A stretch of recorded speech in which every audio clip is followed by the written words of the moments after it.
عدم برداشت پیدا تب ہوتا ہے جب آپ کے اندر غصے کی کیفیت پیدا ہوتی ہے۔ تو جو غصہ آپ کے اندر ہے وہ ایک فطرتی عمل ہے۔ اگر کوئی غصہ کسی کو نہ آئے تو یہ غیر فطری مانا جائے، لیکن انسان اشرف المخلوقات ہے، تو انسان کو اللہ تعالیٰ نے یہ ملکہ دیا ہے کہ وہ ہر چیز میں ایک اعتدال رکھ سکتا ہے۔ یا مختلف اقوال کا نچوڑ آپ کے سامنے پیش کروں تو کہتے ہیں کہ اگر آپ کو غصہ آئے تو آپ وضو کر لیں، غصہ آئے تو آپ اعوذ باللہ من الشیطان الرجیم پڑھ لیں۔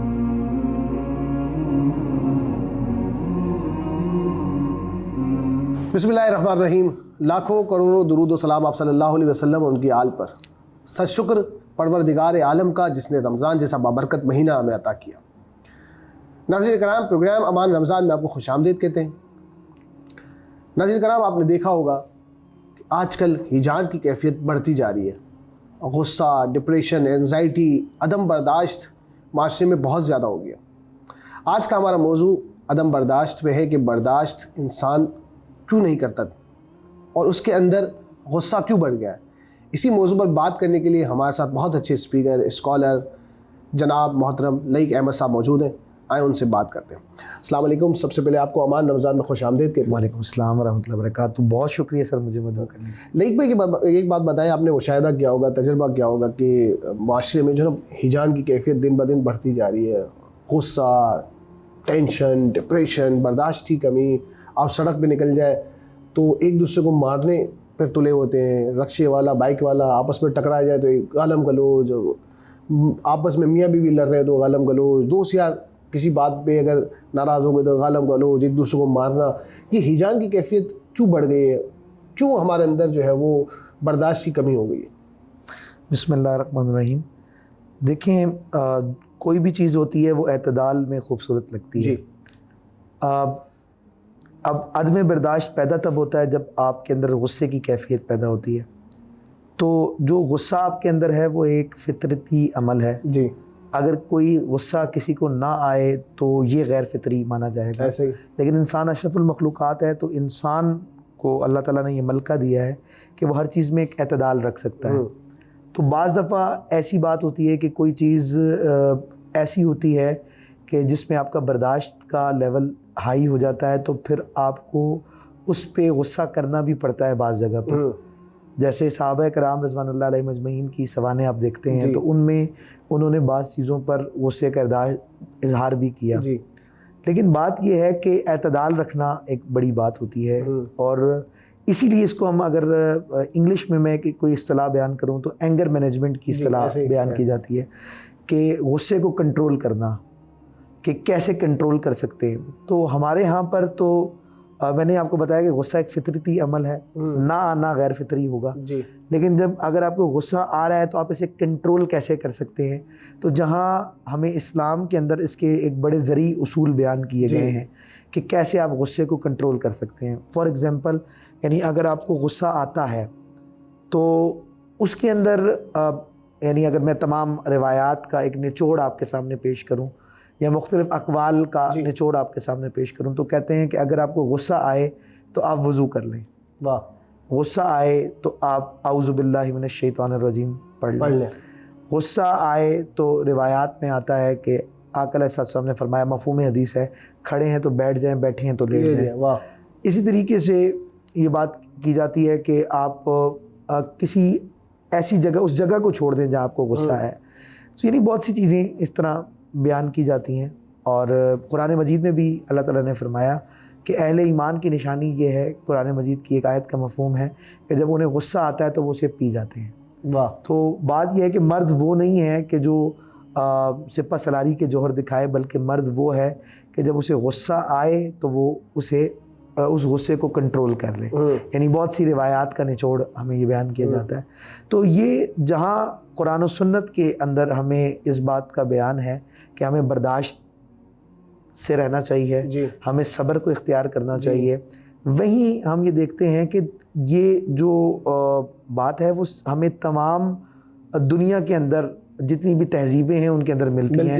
یہ مطلب ایک وہ ایتھیکل ویلیوز ہیں جو پوری دنیا میں ہر خطے کے اندر بیان ہوئی ہیں، اور آج بھی ماڈرن ورلڈ میں اس پہ بڑا کام ہوتا ہے۔ ہمارے ہاں پاکستان میں تو صرف بزنس ایڈمنسٹریشن کے ڈپارٹمنٹ میں اینگر مینجمنٹ کو پڑھایا جاتا ہے، لیکن جب ہم ویسٹ میں جاتے ہیں تو ہمیں پتہ چلتا ہے کہ اینگر مینجمنٹ پہ ڈپارٹمنٹس ہیں جن پہ ایم فل اور پی ایچ ڈی کے تھیسز ہوتے ہیں، بلکہ ہمیں فیکلٹیز نظر آتی ہیں کہ جن فیکلٹیز کے نیچے کئی ڈپارٹمنٹس ہیں اینگر مینجمنٹ کے تحت، تو وہ پوری اس بات پہ تحقیق کرتے ہیں، اپنے سرویز کرتے ہیں کہ وہ کیا کیا عوامل ہیں جی جو معاشرے کو غصے کی طرف لے کے جا رہے ہیں، اور جب غصہ جب آتا ہے تو انسان اس میں اپنے حواس کو کھو بیٹھتا ہے، اور جب وہ انسان اپنے حواس کو کھو بیٹھتا ہے تو بہت سی غلطیاں کر بیٹھتا ہے جو اس کے لیے بھی نقصان کا باعث ہوتی ہیں، بلکہ وہ دوسرے کے لیے بھی نقصان کا باعث ہوتی ہیں، بلکہ پورے معاشرے کے لیے نقصان کا باعث ہوتی ہیں۔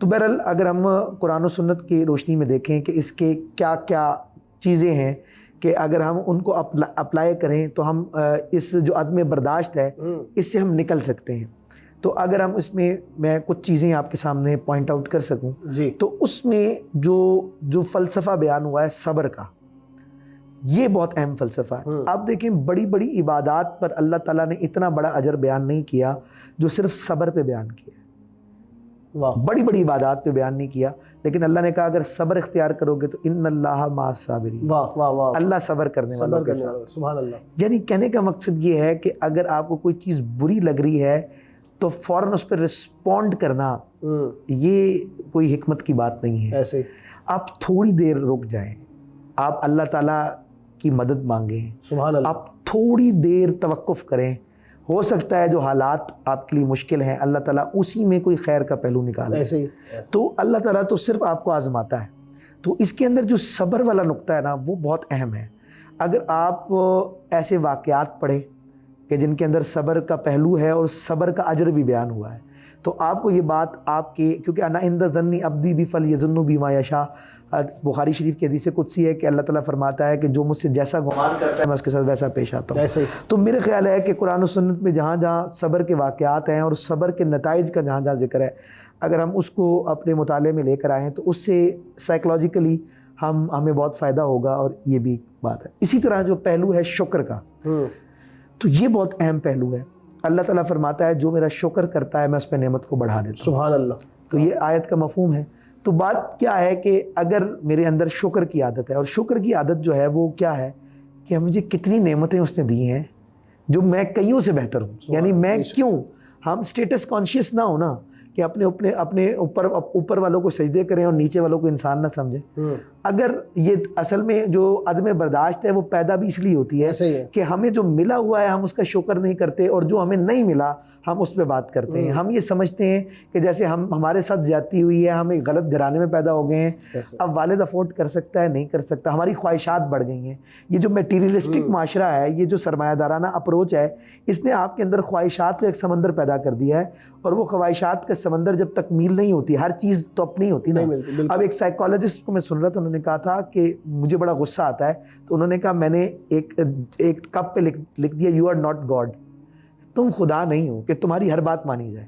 پھر دوسری بات انہوں نے کہا کہ تم جنت میں نہیں رہتے کہ تمہاری ہر خواہش پوری کی جائے، تمہیں کچھ دیا جائے گا تمہیں کچھ نہیں دیا جائے گا۔ تو جو شکر کا ایلیمنٹ ہے اس پہ شیخ سعدی نے بڑی خوبصورت بات کی ہے۔ شیخ سعدی ایک واقعہ بیان کرتے ہیں کہ ایک شخص تھا، وہ کہہ رہا تھا کہ یا اللہ کسی کو تو نے محلات دیے ہیں، میرے پاؤں میں جوتے نہیں ہیں، کیا چلا جاتا، تیری قدرت میں کون سا فرق آ جاتا، سمندر بھی کبھی کم ہوتا ہے، تیری جو رحمت ہے اس میں کوئی کمیاں آ جاتی ہے، اگر تو مجھے بھی اچھا پہننے کو دے دیتا، اچھا کھانے کو دے دیتا۔ کہتے ہیں وہ یہ سوچ ہی رہا تھا کہ تھوڑا سا آگے گیا، اس نے دیکھا ایک شخص کے پاؤں ہی نہیں تھے، کہا شکر یا میرا مالک تو نے مجھے پاؤں تو دیے۔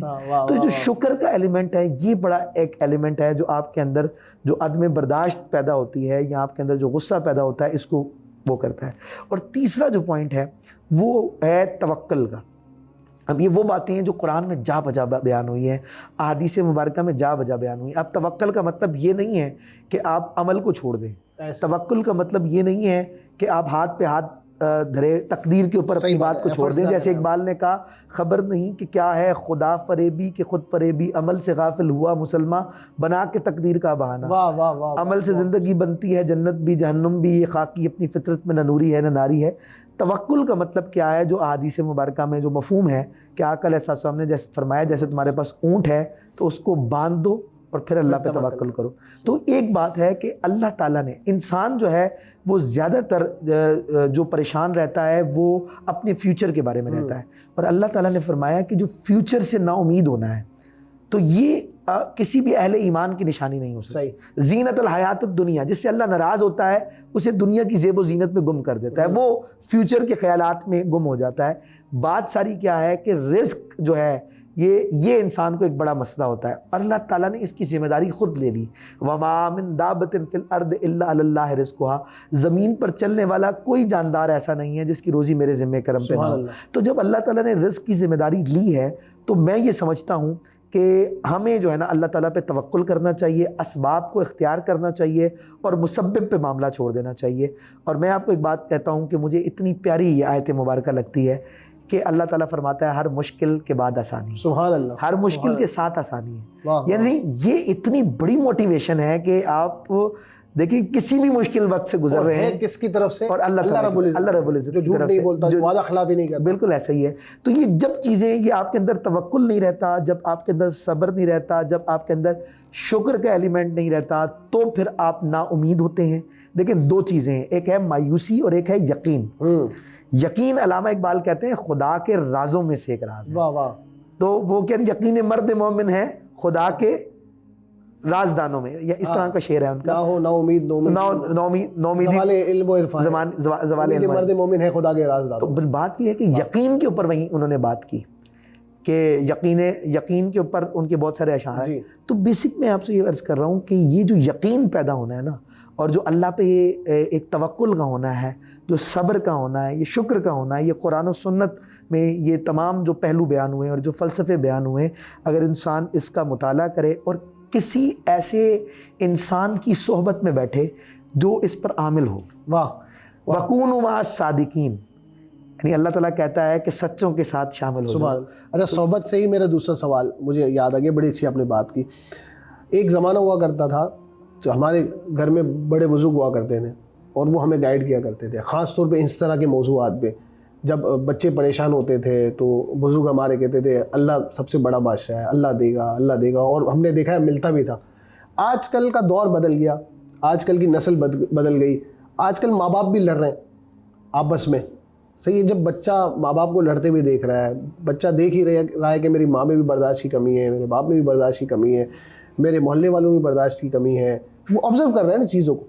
اب اس کے جو ذہنی نشو نما ہے برداشت کو لے کے, وہ تو ویسے ہی ڈیولپ ہو رہی ہے کہ وہ دیکھ رہا ہے کہ یار یہی ہوتا ہے, ہمیں تو کنٹرول کرنے والا, روکنے والا تھا, اور اب بھی کسی گھر میں ایسا ہے تو میں نے دیکھا ہے بچے جب بڑے ہوتے ہیں تو وہ ایک الگ قسم کی جو ہے نا وہ پروڈکٹ نکلتی ہے.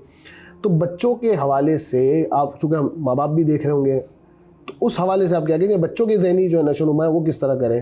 دیکھیں آقا علیہ السلام نے جو ایک اصول عطا فرمایا وہ ہے کہ بچوں کے ساتھ شفقت کے ساتھ پیش آئے. تو بچوں سے محبت کے ساتھ ٹریٹ کرنا, یہ جو کلچر ہے نا مارا ماری کا, یہ بہت نقصان دہ ثابت ہوا ہے ہمارے لیے. آپ دیکھیں کہ جو مدارس میں بچے پڑھنے جاتے تھے, ماں باپ کہہ دیتے تھے کہ جی ہم نے چھوڑ دیا ہے, مارو جو کرو. آج پوری دنیا میں تحقیق ہو رہی ہے کہ اس کے اوپر اس کے کیا مضر اثرات آتے ہیں, اور آپ کو کوئی بھی احادیث مبارکہ سے ایسی اگزامپل نہیں ملتی. بات یہ ہے کہ جیسے شریعت میں یہ اصول بیان کیا جاتا ہے کہ بچہ 7 سال تک بادشاہ ہوتا ہے, ماں باپ غلام ہوتے ہیں. یعنی مطلب یہ ہے کہ جو اس کے ابتدائی 7 سال ہیں اس کو اس کے بچپنے کو انجوائے کرنے دینا چاہیے, اور اس میں اسے پیار اور شفقت اور محبت اور اس کے بڑے اثرات بیان کیے گئے ہیں. لیکن جب ہم کیا کرتے ہیں کہ ایک تو ظاہر سی بات ہے تھوڑا اریٹیٹنگ تو ہوتا ہے, یعنی بہت سے ایسے پہلو ہوتے ہیں جو بچے کر رہے ہوتے ہیں, لیکن مسئلہ یہ ہے کہ اگر اللہ تعالیٰ نے آپ کو ماں باپ کا منصب دیا ہے, آپ کو اولاد کی نعمت دی ہے, تو اس سے یہ بات آپ کو اس کے اندر وہ اس کی لوازمات بھی ساتھ ہونے چاہیے. یعنی آپ کے اندر پھر یہ آپ کی ذمہ داری ہے کہ آپ جو ہے ان کی تمام اریٹیٹنگ وہ جو تمام حرکات و سکنات کر رہے ہیں اس کو کسی طریقے سے سیکھیں, آپ لوگوں سے سیکھیں کہ تربیت اولاد میں علماء کرام نے کون سی کتابیں لکھی ہیں, تربیت اولاد پہ ہم کیسے اپنے بچے کو ایک اچھے طریقے سے اس بات کو کنوے کر سکتے ہیں. اگر آپ اپنے بچے پہ غصہ نکالتے ہیں تو دیکھیں اس کے اثرات اچھے نہیں ہوں گے. بلکہ جو غصہ نکلتا ہے اس کے کسی پہ بھی اچھے اثرات نہیں ہوتے. دیکھیں مثال کے طور پر اگر میں کسی یہیں پر آپ کے سامنے کھانے پینے کی کوئی چیز آپ کے سامنے لے دوں تو اس کے اثرات آپ پر وارد ہوں گے, آپ کے منہ میں پانی آ جائے گا. جی یعنی کہنے کا مقصد ہے میں نے تو کچھ نہیں کہا, میں نے تو آپ کو اس کے بارے میں, اس خوراک کے بارے میں بتایا ہے. جی ہر چیز کے اثرات ہیں. تو اسی طریقے سے جب آپ کسی بھی انسان پہ غصہ کرتے ہیں تو اس کے اثرات وارد ہوتے ہیں اور آپ اس کو اس وقت سمجھتے نہیں ہیں, لیکن وہ اثرات بہت دور تک جاتے ہیں. اس کو کہتا ہے chain of reaction. Chain of reaction کیسے؟ مثال کے طور پر ایک بڑا بھائی ہے, اس نے چھوٹے بھائی کو غصہ کیا, جی اب اس نے برداشت کر لیا کیونکہ وہ بڑا بھائی ہے, ٹھیک ہے. اب اس نے اس پہ غصہ کیا تو نتیجہ کیا ہے کہ آپ دیکھیں گے کہ تھوڑی دیر کے بعد اب وہ اپنے بھائی کو تو کچھ نہیں کہہ سکتا, بھائی بھی کہے گا دیکھ میرا کیسا بھائی ہے کہ میں نے غصہ کیا تو اس نے برداشت کیا. لیکن کیا ہے وہ چین آف ریئیکشن بنتا ہے. مثال کے طور پہ وہ اپنے گھر پہ جاتا ہے, اس کی وائف نے اس کے لیے اچھا کھانا بنایا ہوا ہے, وہ وہاں پر جاتا ہے تو وہاں اس کی اپنی وائف سے لڑائی ہو جائے گی. وہ اپنا غصہ اپنے سے چھوٹے پہ نکالتا ہے بندہ, وہ اپنی وائف سے لڑ پڑتا ہے. اچھا وہ وائف جو اچھے موڈ میں تھی اس کا موڈ خراب ہو گیا, اب بچے آئے, وہ بچوں سے معاملہ بن گیا. پھر وہ بچے جو ہے وہ یعنی آپ سمجھ لیں کہ کھیل کود میں وہاں پر ایک لڑائی اپنے دوستوں کے ساتھ, تو چین آف ریئیکشن بنتا ہے. تو یہ بات یاد رکھیے گا کہ ہمیں ان چیزوں کو سیکھنا چاہیے کہ ہم غصہ کیے بغیر, یا اگر غصہ بنتا بھی ہے تو اس میں جو غصہ کرنا ایسا نہیں ہے کہ ہر جگہ غلط ہوتا ہے, لیکن اس میں الفاظ کا چناؤ, یہ اس پر پوری بات ہوتی ہے کہ الفاظ کا چناؤ کیسے ہو سکتا ہے, وہ کون سے الفاظ ہو سکتے ہیں کہ جن کے ذریعے آپ اپنی بات کو بچے تک کنوے کریں اور بچہ اس سے مثبت اثرات لے, منفی اثرات نہ لے. تو یہ ساری باتیں اس کے اندر بڑی خوبصورت بات. اچھا لیک میں ایک اور رشتہ ہے جو کہ بہت اہم اور بہت امپورٹنٹ رشتہ ہے, میاں بیوی کا. ہم نے دیکھا کہ طلاق کی شرح جو ہے وہ بڑھتی جا رہی ہے, اور اس میں بہت ساری وجوہات ہیں, لیکن اس میں ایک وجہ غصہ کرنا بھی ہے. لیکن میرے شوہر مجھ پہ بہت غصہ کرتے ہیں, مار پٹائی کرتے ہیں, یا چھوٹی چھوٹی باتوں پہ جو ہے نمک زیادہ چلا گیا, یا نمک کم چلا گیا, یا یہ میری پسند کا کھانا کیوں نہیں بنایا, یا کھانا تم نے تھوڑا سا جلا کیوں دیا. بہت ساری وجوہات ہو سکتی ہیں. تو میاں بیوی کے جو رشتے ہیں اس پہ بھی بڑا اثر پڑتا ہے عدم برداشت کا. تو اس پہلو کے حوالے سے آپ اگر کچھ روشنی ڈالیں تو. سر بہت اہم پہلو بیان کیے. شریعت میں جو حلال چیزیں ہیں ان میں طلاق سب سے ناپسندیدہ ہے. جی. اور وہ صحیح مسلم کی روایت سب نے سنی ہوئی ہے کہ شیطان اپنے چیلوں سے پوچھتا ہے کہ کیا کیا کیا, تو وہ بڑے بڑے کارنامے بتاتے ہیں. وہ کہتا ہے کہ کوئی کارنامہ نہیں ہے, لیکن کوئی کہتا ہے کہ میں نے میاں بیوی میں علیحدگی کر دی, تو وہ اس پہ خوشی کا اظہار کرتا ہے. اللہ اکبر. تو کہنے کا مقصد یہ ہے کہ اس کی جو اگر آپ اس کی پوری معاملات اس کی تحقیق کریں تو آپ کو بہت شاکنگ باتیں پتہ چلیں گی. یعنی آپ دیکھیں کہ ہم نے زنا کو آسان کر دیا ہے, نکاح کو مشکل کر دیا ہے. ایک تو یہ بات ہے. پھر شادیاں ہو رہی ہیں, ان میں کتنا بے جا اسراف ہو رہا ہے وہ آپ دیکھ لیں. پھر آپ یہ دیکھیں گے, آپ حیران ہو جائیں گے, آپ کسی وکیل کے پاس جائیں اور آپ وہ کیسز پڑھیں تو خلا کے کیسز کتنے بڑھ گئے. جی. ایک تحقیق کے اندر ریسرچ آرٹیکل کے اندر تھا کہ 1971 میں 13% طلاق کا ریشو تھا پاکستان میں. صحیح. 100 میں 13% میں طلاق ہوتی تھی. 2008 میں وہ تعداد تقریباً 33% پہ چلی گئی. 3 شادیوں میں سے 1 میں طلاق ہوتی تھی, اور اب وہ شرح 45%, یعنی 50% میں, یعنی 2 شادیاں ہو رہی ہیں تو 1 میں طلاق. یہ بہت شاکنگ باتیں ہیں. اچھا ویسٹ میں تو یہ ہے ہی ہے, یعنی علامہ اقبال نے ویسٹ میں جو مادر پدر آزاد معاشرہ کریٹ کیا, تو اقبال نے کہا تھا یہ تہذیب آپ اپنے خنجر سے خودکشی کرے گی, جو شاخ نازک پہ آشیاں بنائے گا ناپائیدار ہوگا. وہاں آپ دیکھ رہے ہیں کہ 80% لوگ وثوق سے اپنے باپ کا نام نہیں لے سکتے. یعنی ایک اتنا کھلا معاشرہ انہوں نے مطلب دیا. تو وہ اخلاقی طور پر, اور ویسے سائنس اینڈ ٹیکنالوجی میں تو وہ بہت آگے گئے, لیکن وہ اخلاقی گراوٹ کا کتنا شکار ہو گئے, اس کے بہت سے پہلو ہیں, اس پہ بہت سی تحقیق ہوئی ہے. تو میں آپ سے یہ عرض کر رہا ہوں کہ پاکستان میں, بر صغیر پاک و ہند میں, 3rd ورلڈ کنٹریز میں بھی اب یہ بات آ رہی ہے. اور اس کے اندر جو بہت بڑی وجہ ہے وہ ہماری انٹرٹینمنٹ انڈسٹری ہے. اچھا. اور اس میں وجہ یہ ہے کہ ڈرامے ایسے بنائے جا رہے ہیں, فلمیں ایسی بنائی جا رہی ہیں, اور اس کے اندر اس کی ایک بہت بڑی وجوہات ہیں, جس کو علامہ اقبال نے بھی کہا, چشم آدم سے چھپاتے ہیں مقامات بلند, کرتے ہیں روح کو خوابیدہ بدن کو بیدار, کون ہند کے شاعر صورت گر و افسانہ نویس، آہ بیچاروں کے اعصاب پہ عورت ہے سوار. تو اب کہتے ہیں آزادی افکار سے ہے ان کی تباہی، رکھتے نہیں جو فکر و تدبر کا سلیقہ، فکر اگر خام تو ہے آزادی افکار، انسان کو حیوان بنانے کا طریقہ. میں یہ سمجھتا ہوں کہ اس کی ایک جو بڑی وجہ ہے وہ نفسیات کو بھی نہ سمجھنا ہے. صحیح. میں یہ سمجھتا ہوں کہ اگر آپ مرد اور عورت کی نفسیات کو سمجھ جائیں تو اس میں بھی بہت سی چیزیں آسان ہو سکتی ہیں. جیسے آقا علیہ السلام نے عورت کی ایک نفسیات کے بارے میں یہ بیان فرمایا کہ آقا علیہ السلام نے فرمایا کہ یہ ٹیڑھی ہڈی سے پیدا کی گئی ہے، اگر تم اسے سیدھا کرنا چاہو گے تو اس کو توڑ بیٹھو گے. مفہوم حدیث ہے. جی. معاملہ اس کو سائیکولوجیکل پوائنٹ آف ویو سے یہ بیان کیا جاتا ہے کہ عورت لہروں کی مانند ہے. وہ کہتے ہیں کہ مرد کے اندر ایسا نہیں ہے لیکن عورت کے اندر، دنیا میں جتنی بھی نفسیات کی کتابیں ہیں اس میں یہ بات بیان کی جاتی ہے کہ مرد اور عورت میں ایک ڈفرنس ہے. عورت میں اتار چڑھاؤ آتا ہے. جی. یعنی جب وہ خوش ہے تو انتہاؤں پہ جا کے خوش ہوگی، اور جب وہ اداس ہوگی تو انتہاؤں پہ جا کر اداس ہوگی، اور وجہ کوئی بھی نہیں ہوگی. تو مسئلہ یہ ہے کہ جب یہ اتار چڑھاؤ آتا ہے تو مرد کی، مرد کیا کرے؟ اب یہی بات ہے، اس میں اس کو لہروں سے لڑنا نہیں ہے، لہروں پہ تیرنا ہے. بندوں کی نہ یہ دنیا نہ وہ دنیا، لہروں پہ تیرنا ہے. تو بیسیکلی اس پہ میرا یہ خیال ہے کہ نفسیات کی جو کتب ہے کہ جس میں مرد و خواتین کی نفسیات کا جائزہ لیا گیا ہے، تو خواتین کو مردوں کی نفسیات کا پڑھنا چاہیے، مردوں کو خواتین کی نفسیات کو پڑھنا چاہیے. تو میرا خیال ہے کہ اس طرح مطالعہ کرنے سے پہلے، اور میرا خیال ہے اس پہ ہمارے معاشرے میں بات نہیں ہوتی، لیکن دیکھیں شادی سے پہلے ہمیں کوئی بھی اس کے حوالے سے صحیح طریقے سے گائیڈنس نہیں دی جاتی.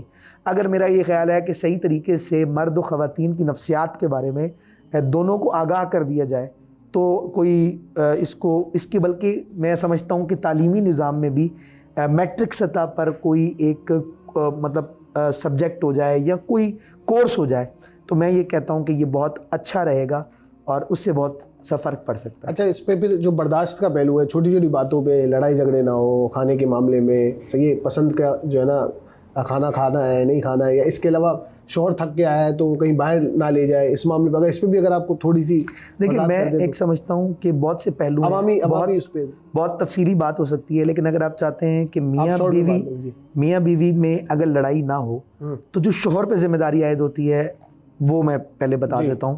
شوہر پہ یہ ذمہ داری عائد ہوتی ہے کہ وہ اچھا سامع ہونا چاہیے. جی. اگر شوہر اچھا سامع ہے تو لڑائی کی نوبت ہی نہیں آئے گی. یعنی آپ یہ دیکھیں کہ یہ بہت سی ڈیٹیل میں آپ کو بات ملتی ہے کہ اگر مثال کے طور پہ آپ کی 8 گھنٹے کی جاب ہے تو آپ سمجھیں کہ 9 گھنٹے کی جاب ہے، آپ نے اپنی بیگم کو 1 گھنٹے سننا ہے، یعنی برداشت کرنا ہے، برداشت نہیں کرنا. بات یہ سننا ہے. اچھا، سننے میں بھی آپ نے یہ نہیں بتانا.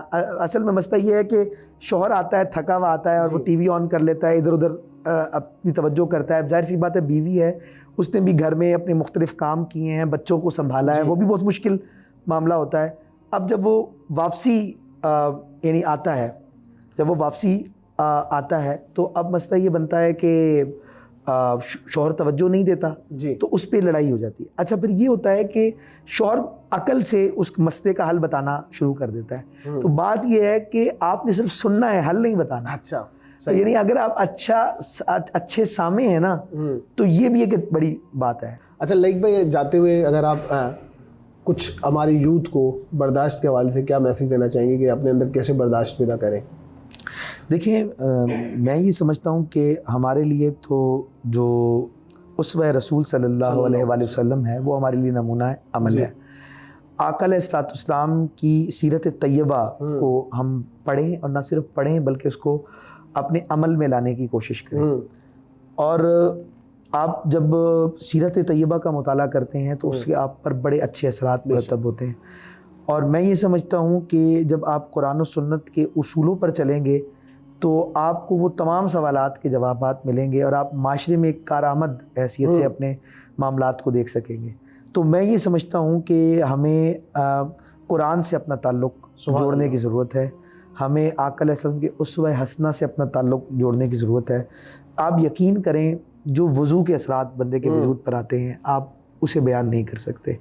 صرف جو وضو ہے وہ آپ کے اندر کس قدر ڈپریشن کو کم کر دیتا ہے، یہ کبھی آپ اس کو فیل کرنے کی کوشش کریں تو آپ کو پتہ چلے. اور آپ دیکھیں کہ جب آپ اللہ تعالیٰ کی محبت میں نماز پڑھتے ہیں تو اللہ تعالیٰ نے جہاں اس کے روحانی فائدے ہیں، جو اس کے رکوع اور سجود آپ کرتے ہیں وہ آپ کو کس قدر ایک قلبی اطمینان بھی عطا کرتا ہے اور ظاہری اطمینان بھی عطا کرتا ہے، اسی طریقے سے اللہ کا ذکر کرنا، اللہ کو یاد کرنا، کثرت سے اللہ کو یاد کرنا، میں سمجھتا ہوں یہ آپ کے اندر ہر قسم کا اعتدال پیدا کر دیتا ہے۔ تو بات میری یہ ہے کہ ہمیں کیا ہے کہ اللہ تعالیٰ کو یاد کرنا چاہیے اور اللہ تعالیٰ سے مدد مانگنی چاہیے، کہ جب ہم اللہ تعالیٰ سے مدد مانگیں گے، اللہ کو یاد کریں گے، تو آپ دیکھیں گے کہ اس کے آپ پر بڑے مثبت اثرات آپ پر مرتب ہوں گے، اور میں یہ سمجھتا ہوں کہ ہم معاشرے کے اندر جو ہے وہ خیر کا باعث بنیں گے، اور اللہ تعالیٰ آپ کی وجہ سے کئی لوگوں کو خیر و برکت عطا کرے۔ لائق بھائی آپ کے وقت کا بہت شکریہ۔ ناظرین کرام، آپ کہاں پیدا ہوں گے اور کہاں مریں گے یہ چوائس آپ کی نہیں۔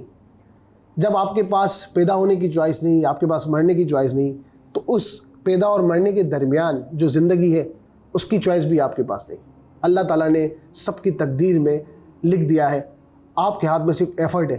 اگر مل جاتا ہے تو شکر کریں، صبر کریں اور اپنی زندگی کو ہنسی خوشی گزاریں۔